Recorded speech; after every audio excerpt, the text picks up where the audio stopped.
दोस्तों नमस्कार। आशा है कि आप अच्छे होंगे, आपका दिन खुशी से बीते। इसी के साथ हम वीडियो को शुरू करते हैं। मैं हूँ एक लेखक। ये मेरी किताब है, वैसे 10 किताब है, पर इस किताब को ज़रूर पढ़िए। विनेवस फैंक्स ऑफ कोबरा, ये रुद्रा पब्लिकेशन बिलासपुर पर उपलब्ध है। तो दोस्तों, कल जो महिला बिल विधेयक जो संसद में गिर गया, वो एक्चुअल में महिला बिल विधेयक था ही नहीं। महिला बिल विधेयक की आड़ में गवर्नमेंट ने, भाजपा सरकार ने उसमें एक और जोड़ दिया, डिलिमिटेशन बिल। यानी कि संसद की जो 543 सीटें हैं, 2 सीटें एंग्लो इंडियन के लिए थी, वो ख़त्म की जा चुकी हैं, तो लोगों को पता ही नहीं है। जो 543 सीटें हैं, उन सीटों को 850 सीटें करने का प्रस्ताव था, और उसमें उत्तर भारत में ज़्यादा सीटें बढ़ती और दक्षिण भारत में कम पड़ती। सीधी सी बात है, जनसंख्या के हिसाब से। तो वो डिलिमिटेशन बिल था जिसमें सीटें बढ़ाने का प्रस्ताव था, और ये 131वां संशोधन बिल था जो कि संसद में गिर गया। सरकार को भी मालूम था, उनके पास बहुमत नहीं है, क्योंकि सरकार तो बड़ी मुश्किल से बनी है। 240 इनके आए हैं, और चंद्रबाबू नायडू और नीतीश कुमार के सहयोग से इनकी सरकार बनी है। तो जो प्रधानमंत्री मोदी जी ने जो संबोधन दिया टीएमसी और डीएमके और समाजवादी पार्टी के खिलाफ, बोला कि इनकी वजह से बिल गिर गया। तो सही मायने में जो महिला आरक्षण बिल था, जिसमें 33% आरक्षण देने की बात थी, वो बिल तो 22 सितंबर 2023 को ही पास हो गया था। और उससे अगले दिन मोदी जी ने एक रोड शो भी किया था अहमदाबाद में कि हम महिलाओं के लिए 33% आरक्षण लागू करेंगे। तो सवाल ये है कि 543 में 33% आरक्षण लागू कर दीजिए आप। लेकिन सरकार की मंशा कुछ और थी। सरकार की मंशा थी कि डिलिमिटेशन से जो सीटें बढ़ेंगी, करीब 850 सीटें करना था इनको, और इनके पास है 543। जो 307 सीटें बढ़ेंगी वो मैक्सिमम उत्तर भारत में बढ़ेंगी, और तमिलनाडु में जो सीटें बहुत ज़्यादा जनसंख्या के हिसाब से, वो कम हो जाएंगी। क्योंकि बीजेपी पार्टी अभी दक्षिण भारत में इतना अच्छा प्रभाव नहीं है उसका, ख़ास तौर पर तमिलनाडु में, केरल में और तेलंगाना में और आंध्र में, कर्नाटक में तो इनके पैर पड़ चुके हैं। देखिए, पार्टी से हमारा कोई विरोध नहीं है, पार्टी जो भी हो अच्छा काम करे, लेकिन जो राष्ट्र के नाम पर संदेश में जो मोदी जी ने पब्लिक को धोखा दिया है, ये बताने की कोशिश की है कि बीजेपी महिला के पक्ष में है, और जो गैर बीजेपी पार्टियां हैं जो सत्ता से बाहर हैं, यानी जो विपक्ष है, सारी गैर बीजेपी नहीं, 3 पार्टियों पर ठीकरा फेरा है, डीएमके, समाजवादी पार्टी और तृणमूल कांग्रेस पर, जो सत्ता से बाहर, उन पर ठीकरा फोड़ा है कि महिलाओं की आज़ादी के लिए नहीं लड़ रही हैं। सवाल यह है कि कोई भी पार्टी अपने हिसाब से अपने पैमाने बनाती है। जब अंकिता भंडारी के साथ बलात्कार हुआ, उसमें बीजेपी का नेता उत्तराखंड में फंसा हुआ है, उसको न्याय नहीं मिला, हाथरस की बेटी को न्याय नहीं मिला। तो कोई भी पार्टी महिलाओं की सुरक्षा के लिए चिंतित नहीं है।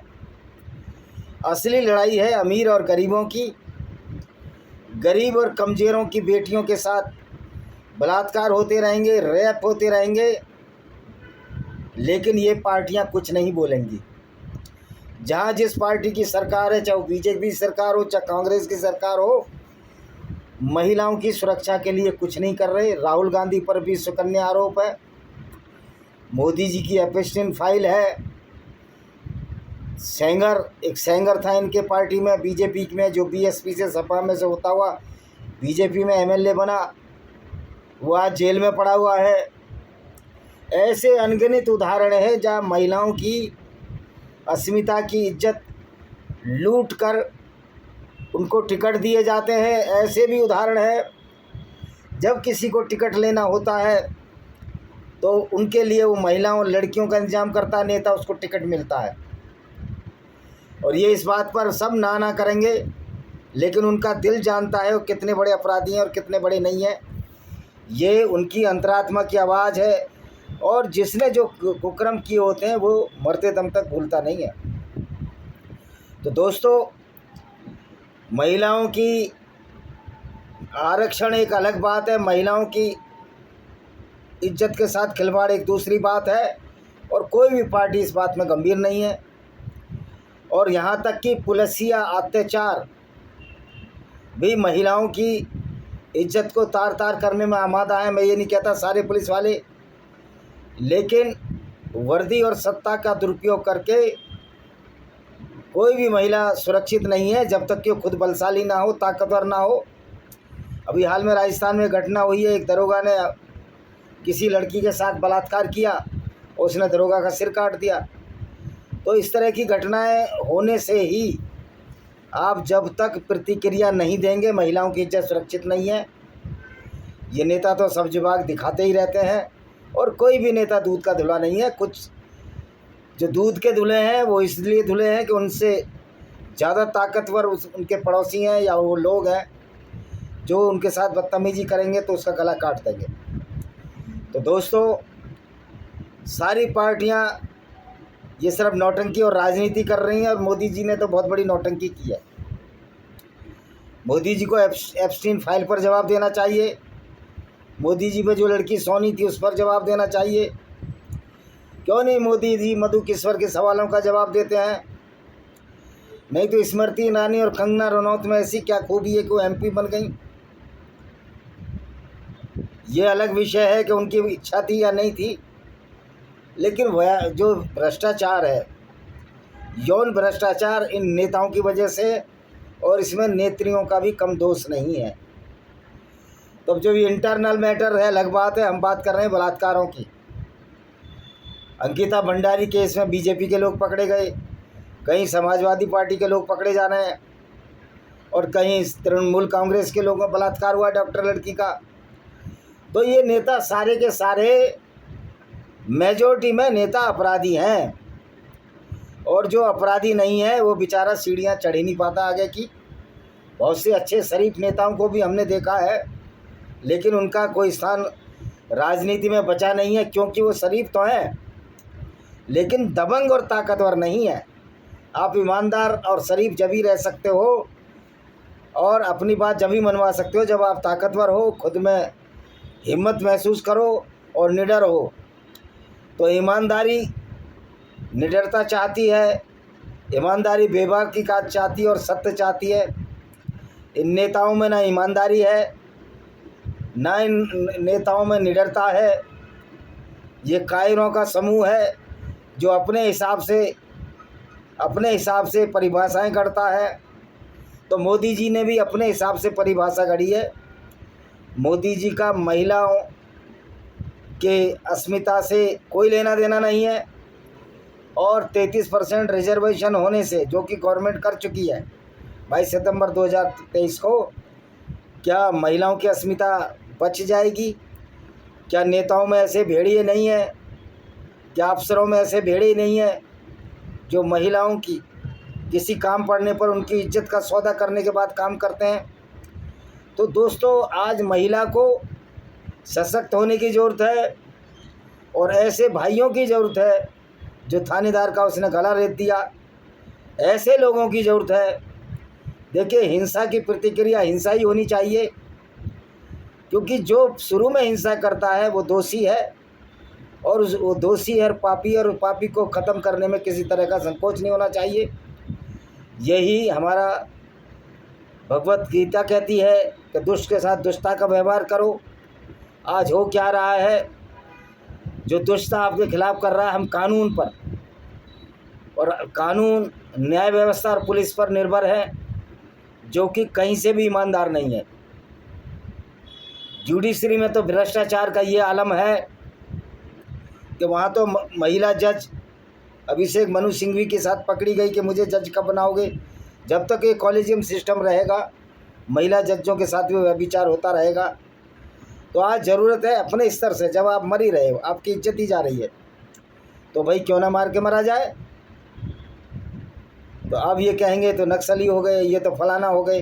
अरे नक्सलियों से बड़ी तो तुम गुंडे और बदमाश हो, चोर उचक्के हो, लुटेरे हो। मलखान सिंह ने कहा था डकैत संसद में बैठते हैं, हम तो बाकी हैं। तो दोस्तों, ये महिला बिल आरक्षण विधेयक ये सब ड्रामा है, सारे के सारे महिलाओं का शोषण करते हैं। अब तो प्रधानमंत्री का भी नाम आ गया है, कभी अमित शाह की भी पोल खुल सकती है। यानी कि जो नहीं पकड़ा जा रहा वो ईमानदार है। अब कौन ईमानदार है, कोई बेईमान है, ये तो आत्मचिंतन की जरूरत है, हमें देखना पड़ेगा। ये तो खुद ही लोग आप जानते हैं। तो महिलाओं की सुरक्षा, तो महिला सशक्त होगी, महिला बदले की भावना रखेगी, हिंसा की प्रतिक्रिया में हिंसा करेगी, तभी महिलाओं की इज्जत सुरक्षित रह सकती है।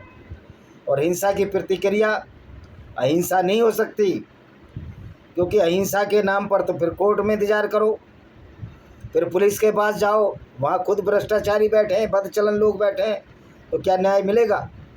तो महिलाओं को आरक्षण देना अलग बात है, महिलाओं का सशक्तिकरण करना अलग बात है। और ये खुद सशक्तिकरण ये महिला ही करेंगी, क्योंकि जो काम जिसका काम उसी को साजे, नहीं दूसरा करे तो जूता बाजे।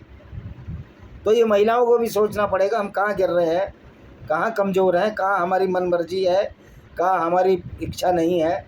और इच्छा के साथ अगर खिलवाड़ किया जा रहा है तो आप पूरी तरह स्वतंत्र हैं, बलात्कारी को कत्ल करने के लिए स्वतंत्र हैं और कर देना चाहिए। उनके भाई बहन भी स्वतंत्र हैं, उनके रिश्तेदार भी स्वतंत्र हैं।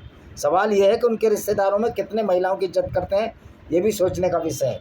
इसी के साथ हम इस वीडियो को विराम देते हैं। वंदे मातरम, जय हिंद।